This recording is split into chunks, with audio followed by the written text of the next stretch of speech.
Horror Jinn, in the heart of a deserted village in northern Pakistan, stood an abandoned mansion shrouded in mystery. Locals whispered of its dark past, claiming it was cursed and haunted by a malevolent jinn. No one dared to step foot inside, for those who did never returned the same. But when a group of college friends, eager to uncover the truth for their paranormal investigation channel, decided to explore the mansion, they would soon discover that some mysteries are better left unsolved. Ehsan, the group's leader, adjusted his camera.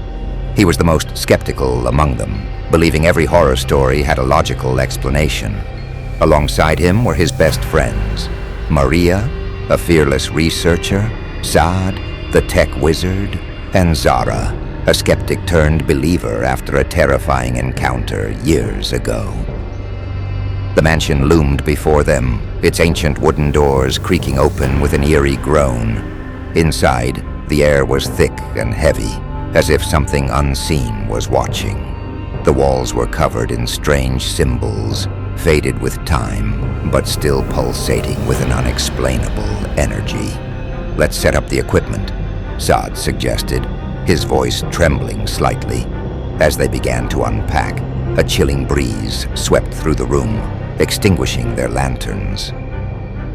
Darkness swallowed them whole, and an unsettling silence followed.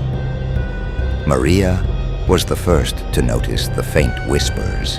They weren't human, nor were they in any language she could recognize. The whispers grew louder, echoing through the empty halls. "Did you hear that?" she asked, clutching Ehsan's arm. Ehsan nodded, his skepticism faltering. "Stay close. It's probably just the wind." As they ventured deeper, Saad's EMF detector began to spike uncontrollably. "Something's here," he muttered, his eyes darting around. Suddenly Zara screamed. A shadowy figure had materialized in the doorway. Its eyes burned like molten fire, and its elongated fingers pointed directly at them. "Leave!" the entity roared, its voice reverberating through the walls.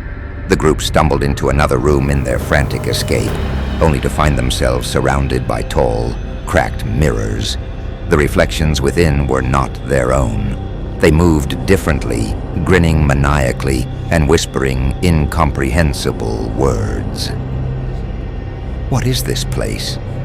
Saad murmured, his voice barely audible. Maria approached one of the mirrors. Her reflection stared back at her, but then it leaned forward, pressing its hand against the glass.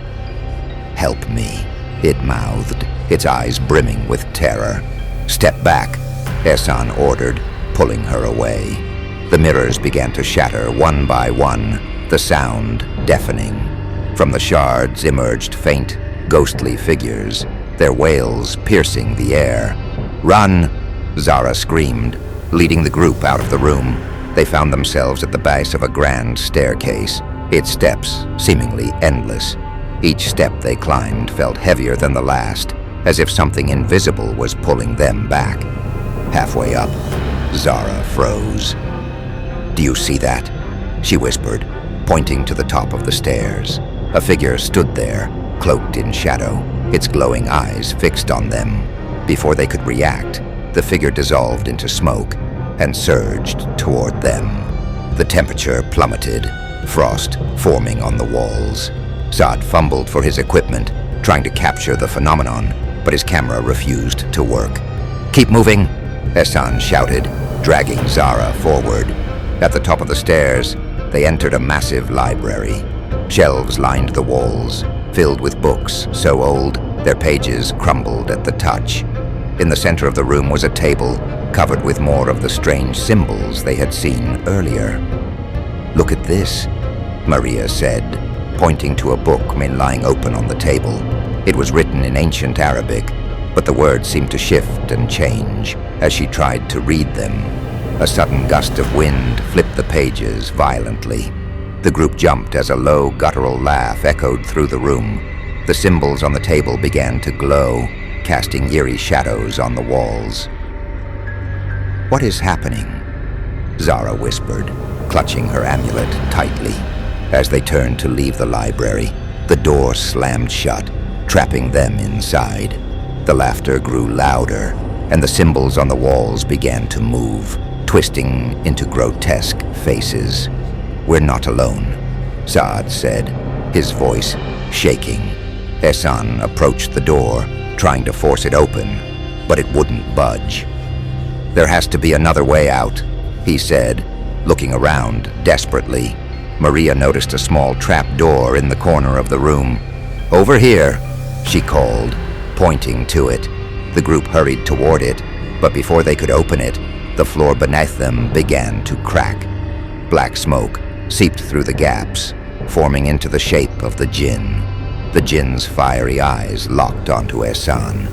"You dare disturb my domain," it growled, its voice shaking the walls. "We didn't mean any harm," Maria said, stepping forward. "We just want to understand." "Silence!" the Jinn roared. It raised its hand, and Maria was thrown backward, as if struck by an invisible force. Zara began reciting prayers under her breath, her voice trembling. The Jinn flinched, its form flickering like a dying flame. "Your words are meaningless here," it hissed. Saad noticed a glowing object beneath the table. "That must be the relic," he said, pointing to it. Ehsan hesitated for a moment before grabbing it. The moment his fingers touched the object, a wave of energy surged through the room. The Jinn howled in pain, its form dissolving into smoke. "What did you do?" Zara asked, staring at the artifact in Ehsan's hands. "I don't know," he admitted, his voice shaky. "But we need to leave now."